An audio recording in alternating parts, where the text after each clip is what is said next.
You're not always going to be running on a road, track, or grass. At some point, you'll find yourself in a unique environment, running on sand, a trail, or somewhere where your interaction with the ground won't be consistent on every step. Although your overall technique won't change, there are a few minor tweaks we recommend to help you conquer these varying running surfaces.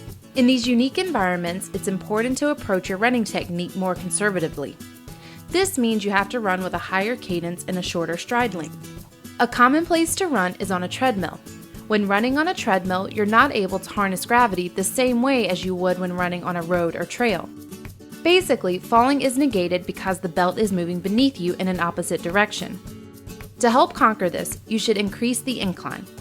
This will increase your cadence and decrease your stride length, as well as simulate falling forward in the best way possible on a treadmill. When you run off the beaten path, you'll probably be running uphill, downhill, or on an uneven trail. When running uphill, most runners tend to shift their focus to pushing off and pumping their arms too much. Not only will this fatigue you faster, it also opens the door for muscle strains and cramps. You can still fall forward when running uphill, so keep your focus on a faster cadence to accommodate this variation in incline while you're running. When running downhill, many runners over-accelerate, increasing their stride length, which leads to excessive heel striking. The truth is, we don't have to fall forward when running downhill. The incline of the hill provides enough acceleration. Your goal should be to stay upright and descend in a controlled manner. That way you'll have a higher cadence and a shorter stride length. When you're on a trail, the surface is unpredictable. There is a greater risk of injury due to the uneven terrain.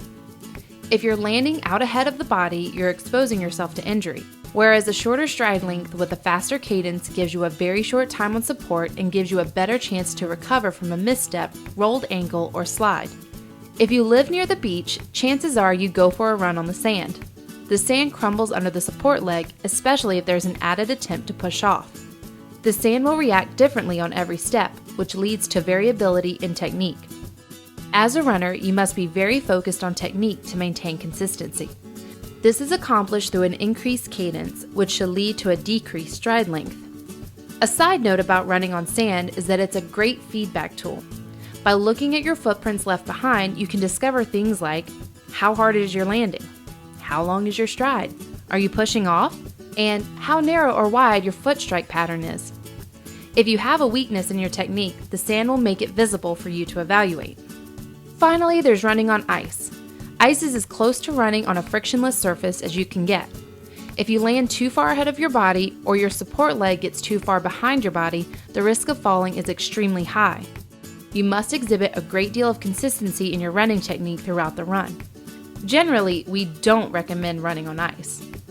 That's a quick look at what you can expect when you run on surfaces other than the road.